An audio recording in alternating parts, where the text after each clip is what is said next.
Hello and welcome to Business Lessons from the Military. I'm your host, Kevin Bemmel, and we are here every Tuesday at 10 a.m. And we talk about we talk about military doctrine, military history, the practices of great military leaders, all by way of distilling lessons that we can use in our business and professional lives. And the intent behind this, as I've mentioned a few times on this show, is for all Americans to benefit from the time, the money, the experiences that have grown in the American military over the decades and centuries, because there are quite a number of quite good practices that have been developed that we can translate and use in like I said, in our civilian, business, and professional lives. So one of the things that I've read about, seems like with greater frequency lately, is a sense of kind of contentiousness in the workplace. It's somewhat uh, generate or it's typically framed generationally, i.e., old people like me versus Gen X or sorry, not Gen X, Gen Z and millennials. And I think that's unfortunate. Now, I don't experience it, but the fact of the matter is, um, the only time in the recent past I dealt with younger people in the workplace was in the military, and you really don't see that kind of um, generational contentiousness in the military. But I can imagine it is happening here. Um, One of the places where I've talked about it in particular, although not on any of my shows that I recall, is in academia, where it appears that my generation, the baby boomers, are holding on for dear life to all these professorships. And it on some level it's long past time for my generation to retire and hand over the reins of academia to the next generation, to take over. And the problem is it doesn't take a lot of physical stamina to be a professor. And so as people live longer, even though they someone in their 70s or 80s might not be as physically fit as someone in their 40s, 50s, or 60s, nonetheless they can do the mental work, and so they stay on in these tenured positions. And yet now, there, for the younger generation of academics coming up, there isn't opportunity for them to advance. The tenured professorship slots stay filled much longer than they used to. And so what do? They end up as adjunct professors, which is a very low paying position at a university. I can imagine that there is resentment built up there. So, and I use academia just as an example. I can imagine it happening in a lot of other areas. We baby boomers are a tenacious bunch, it turns out. At number one, and number two, um, the whole um, the whole system of retirement is different now than it was for my parents' generation. So, a large percentage of my parents' generation had defined benefit pensions, meaning that their pension is decided by how much they get paid each month. And it was during my younger working days that as the birth rate declined, um, the practicality of defined benefit pensions decreased, and so defined contribution pensions became the norm. Things like IRAs and 401ks and KIOs and all those savings plans. So I remember as a a young man in my 30s, the dire predictions about not being able to retire, et cetera, that were being discussed in the media and business circles. I mean, it has turned out that the transition from defined benefit to defined contribution plans has created a great deal of wealth for people, but nonetheless, there's a lower level of a feeling of security in retirement, I think, for baby boomers and younger generations, number one. And number two, I think there's a desire to keep doing things, and not sort of retire and go, sit on a farm in a chair and just sort of while away one's time. So the desire to keep active and involved is there, which also delays, if not fully cancels the idea of retirement as it was previously known. So all of these things are creating generational tensions, and what their results will be. I think it's unknown at this point, hard to say, but hopefully we will find a path through them without further fraying of the society. So my topic for today is to talk about a couple of the things that happen in the military that make um, interactions between service members more, if not respectful, pleasant. So these are somewhat ritualized behaviors, and many, if not all of, well, I'm going to discuss two. Both of them have been in practice for decades, if not longer. I can't say for sure that they happened in George Washington's army, but I know they were happening in my father's day when he was in the Navy starting in the 1950s. So they've been around for at least 75 years, I think. Certainly one of the practices has been around since the days of chivalry. It actually dates from chivalry, at least. That's one of the understandings of how it evolved. So the two I'm going to talk about are, number one, the greeting of the day, and number two, saluting. Now, let me say right away, I'm not suggesting that we adopt saluting in the business place. Not at all. But hear me out on this, because I think you will find first of all, I want to explain how these work in practice as opposed to what you see, on television or in the movies, and how we might adopt them. So I'm going to talk first about the greeting of the day. So in the military, when two service members are walking past each other on the sidewalk, or whatever the circumstance may be, the more junior of the two, and then we're not talking age now, we're talking rate or rank, the more junior of the two is obligated to offer the greeting of the day to the more senior of the two the first time they meet on that day. Okay, so I'll give you an example from my career. When I was in officer training, I was what's called a lieutenant junior grade in the Navy, an O2. And if I walked by, let's say, a Navy commander, an O5, and it was before 12 noon, okay, I was obligated to say to that person, whether I knew the person or not, completely immaterial. All I needed to know was their rank, which I could see by looking, generally speaking, at their collars, because we were in what were called our khaki uniforms, and so we wore our rank insignias on our collars.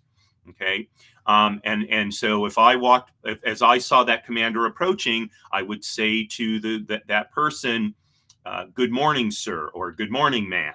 Okay, and then that person was obligated to say back to me, "Good morning, Lieutenant," or in my case, "Good morning, Chaplain," or at least "Good morning." Okay. If I did not offer the greeting of the day to the person senior to me, I was in breach of military protocol.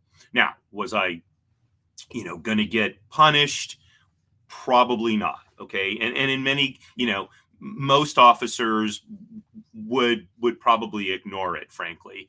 It's, but some wouldn't. I can tell you for sure, some wouldn't. Okay. Now, if the senior did not return the greeting, okay, again, it wasn't like they were going to get into trouble, but it got around pretty quickly that they were the type of person who was discourteous. Okay. So they got, in essence, in the lingo, a bad rep. Now, let me give you an example where this played out in actual practice. When I was deployed, I was on the USS Ronald Reagan, a nuclear aircraft carrier. So I was the air wing chaplain. So I had a half a dozen squadrons assigned to our air wing. One of them was the infamous Rattlesnakes. It was a Marine Corps fighter squadron, VMF 323, as I recall. And the Marines are particularly strict about adhering to what are called the sort of customs and courtesies of military life. And so a Marine, he might be a corporal or lance corporal or sergeant, staff sergeant, whatever, would be walking down a P-way, passageway in the ship, and would see an officer.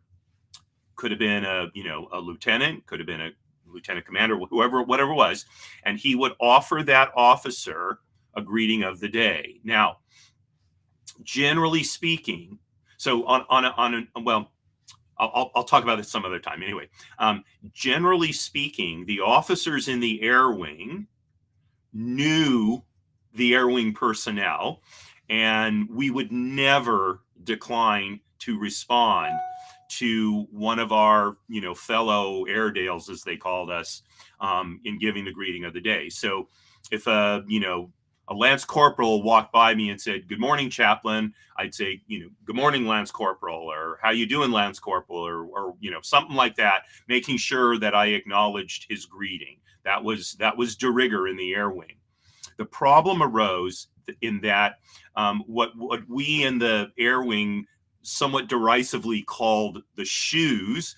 So the SWOs, the surface warfare officers, the officers assigned to the ship itself, many times ignored the Marines offering the greeting of the day. And this rankled the Marines in the air wing because they felt it was, and indeed it was, discourteous. And I finally got wind of it. I think it was the sergeant major for the squadron mentioned it to me, and I took it for action. So I went and saw my commanding officer, the captain of the air wing, and I explained to him. Actually, I think I went and got our command master chief of the air wing on board on this first. I think we both went and talked to him, and we said, this is not right for the ship's officers to ignore the Marines in our air wing. They really take umbrage at it. They view it as discourteous, and it is negatively impacting morale. And it's just plain flat out rude. I mean, to walk by somebody in a passage, passages were not that wide. You're like walking right by them and not even acknowledge their existence. Very rude. And so we requested that he speak to the captain of the ship and make it known that we did not appreciate our Marines in this case being treated so rudely. And indeed, the commanding officer of the air wing did take it up with the captain. And I don't know exactly what the captain said to the officers on his ship, but the word got passed. when someone on this ship offers you a greeting of the day, you return that greeting of the day, period. End of story. So good morning, good afternoon, good evening. That is what you do. Now, you might say, well, how does forcing people to be polite sustain morale? But that's just it. We don't, if you think about when you were a child, our parents had to teach us to do the right thing. And after a while, it became habit. And in the habit came a certain behavior that makes it easier or more comfortable for people to interact. And that's really what the offering of the greeting of the day is it becomes a habit, a way of interacting. And I know that if I'm passing by someone, I'm going to be doing one of two things. I'm either going to be saying good morning, good afternoon, good evening, or I'm going to be responding good morning, good afternoon, good evening. Okay. And I know that I have to be on my toes a little bit to make sure that, number one, I do not ignore this person, and number two, that I greet the person with a pleasant countenance. Okay. Now to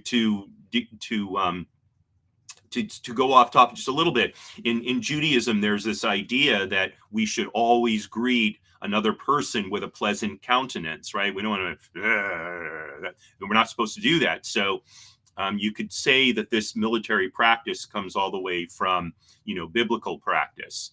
But even if you don't subscribe to such things, I think you can appreciate that creating in your workplace an atmosphere of sort of decency is very important. We shouldn't be wandering around, so completely absorbed in ourselves that we don't acknowledge our colleagues. And in fact, we should go out of the way to acknowledge our colleagues when we have the opportunity to do so. So if we're walking down a hallway and we pass somebody, or we walk into the lobby and perhaps the receptionist is there or something, good morning or good afternoon or hello, Helen, how are you today? Something like that. But and you say, well, who cares about a ritualized greeting? Well, it shouldn't be so ritualized. It's like, hello, Helen, and you're looking somewhere else. No. Hello, Helen. Good morning, Helen. It should be directed. Look at the person, really, for a moment anyway, engage with the person, and that way that person really knows that you that you see them, and they can feel for a moment valued. Okay. And now you say, oh, that's so woo woo kind of stuff. Believe me, the military wouldn't do it if that's what it was about. It's about creating a good, solid working environment. Okay, so I think this is something that can be translated directly from the military to the civilian world. Would I recommend that you make this as a policy? No, I think this is the kind of thing where you get together with the senior people in your organization and you say, okay, from now on, I want us to model the following behavior. That anytime we meet somebody in the hallway or whatever, we say good morning or good afternoon. We greet them, acknowledge that we see them, and do so in a way that they realize that we're connecting with them human to human for a moment. Doesn't need to be a long, doesn't need to be a conversation, just a direct acknowledgement of that person. And if they respond back, perhaps a thank you. So, good morning, George. Good morning, Bob, or good morning, sir. Oh, thank you, or something like that. So that brief exchange, that brief connection between two colleagues can do a lot to build camaraderie in the workplace. So that's one practice that I recommend. Now, the other practice I mentioned a moment ago is saluting. So Whereas the greeting of the day is there to promote a sense of collegiality, saluting is there to promote a sense of discipline. It's an acknowledgement of the chain of command. Now, saluting works as follows. So, enlisted people do not salute each other. Okay, so if a corporal sees a gunnery sergeant, he does not salute him. Okay, that doesn't happen between enlisted ranks. Saluting happens between enlisted and officers and officers and officers. Okay, so if that same corporal were to see, me, I was a lieutenant commander, he's required to salute me. Okay, and then I'm required to salute him back. Okay, again, he is entitled to that courtesy. Okay, now as a brand new officer, lieutenant junior grade, an O2, if I came upon even an O3, a lieutenant, and some of my classmates were lieutenants, right?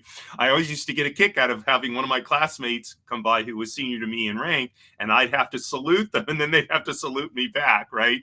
And we were classmates, but it's part of the system, right? So whether the gap is just one, an O2 to an O3, or an O1, an ensign in the Navy, to an O7, a rear admiral, right, makes no difference. It all works the same. Now, by the way, if a seaman recruit, an E1, were to walk by an admiral, he's required to salute that admiral, and the admiral is required to salute him back.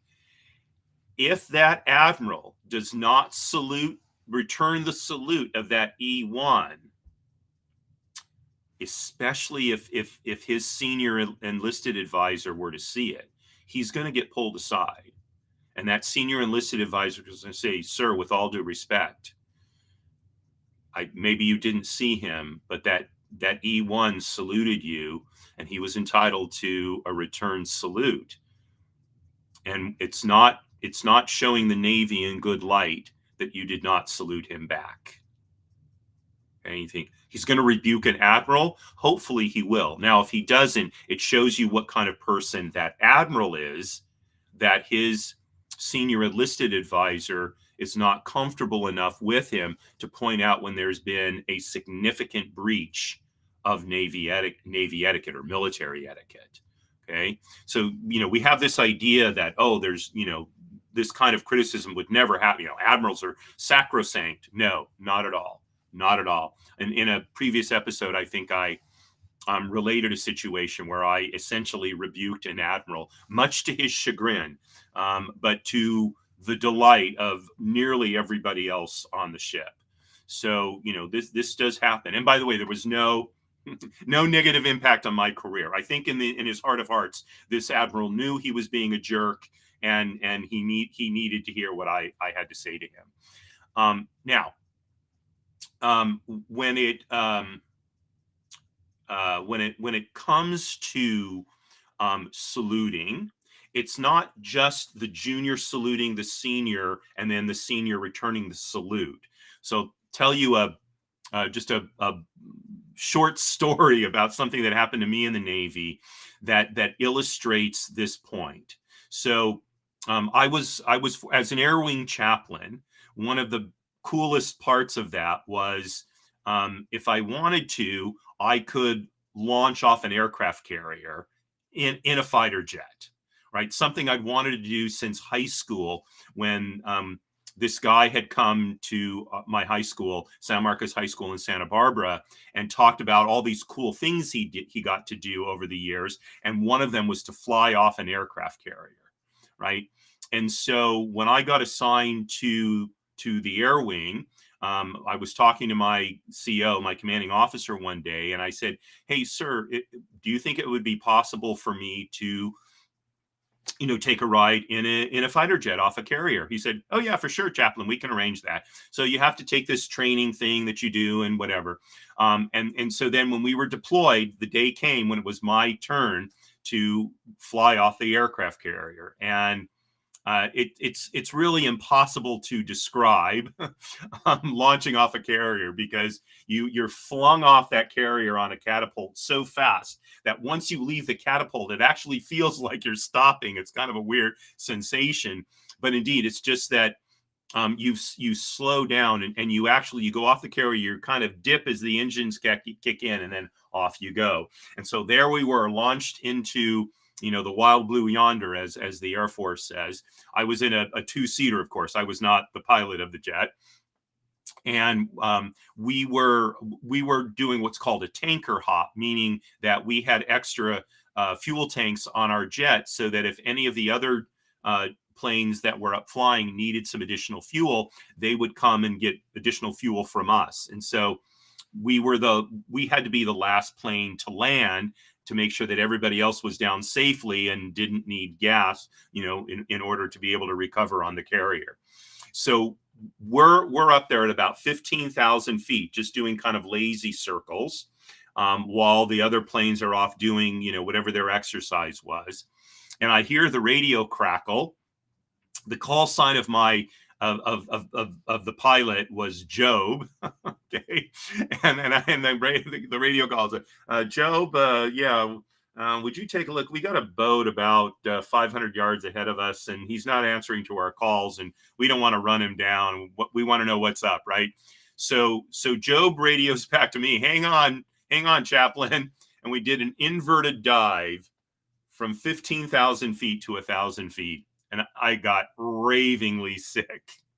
I mean, I wanted to die. I've never felt that sick before in my life. And so we go and we check out this boat and we do whatever. In the meantime, I'm like, oh my, can we go back up there and get my stomach, right? And so we do what we needed to do. And now we're still flying, because we can't land until all the other planes are back on the carrier deck.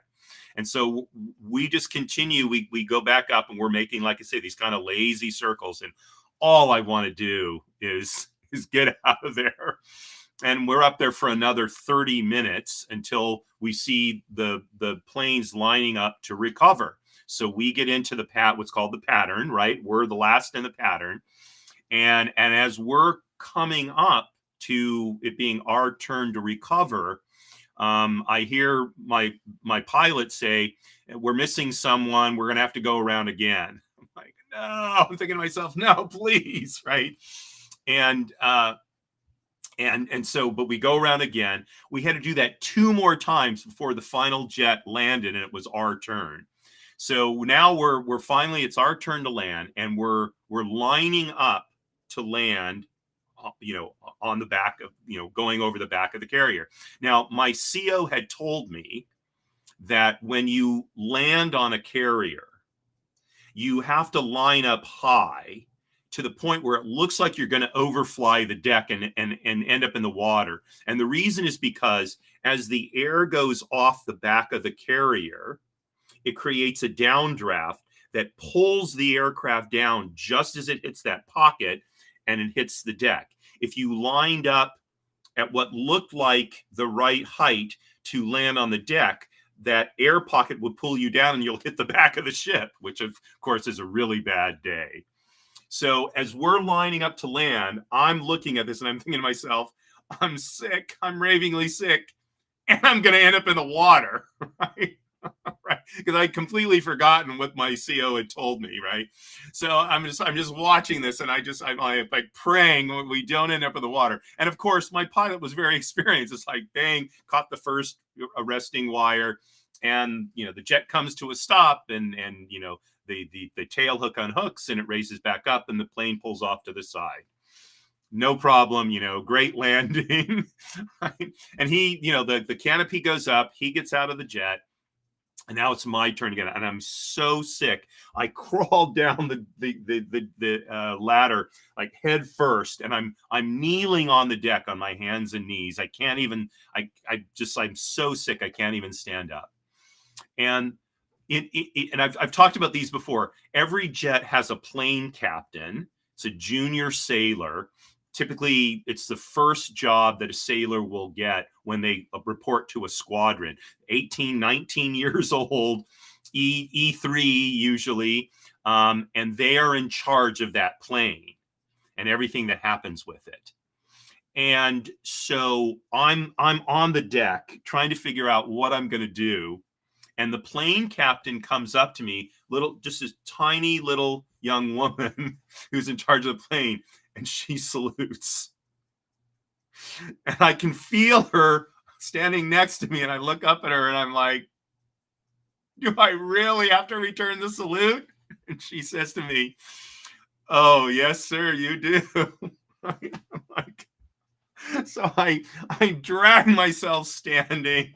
Worst salute ever. I'm not even sure. Like, I salute her and I'm holding this, and I said, may I go now, ma'am? And she's trying not to laugh, because even though I was sick and I'm laughing about it now, it was hilarious for her, I'm sure. And she says to me, she says, yes, sir, you may go. Right now, why do I bring this up? So here's this courtesy saluting that a junior does to a senior, right? And you know, I'm in this ridiculous situation, right?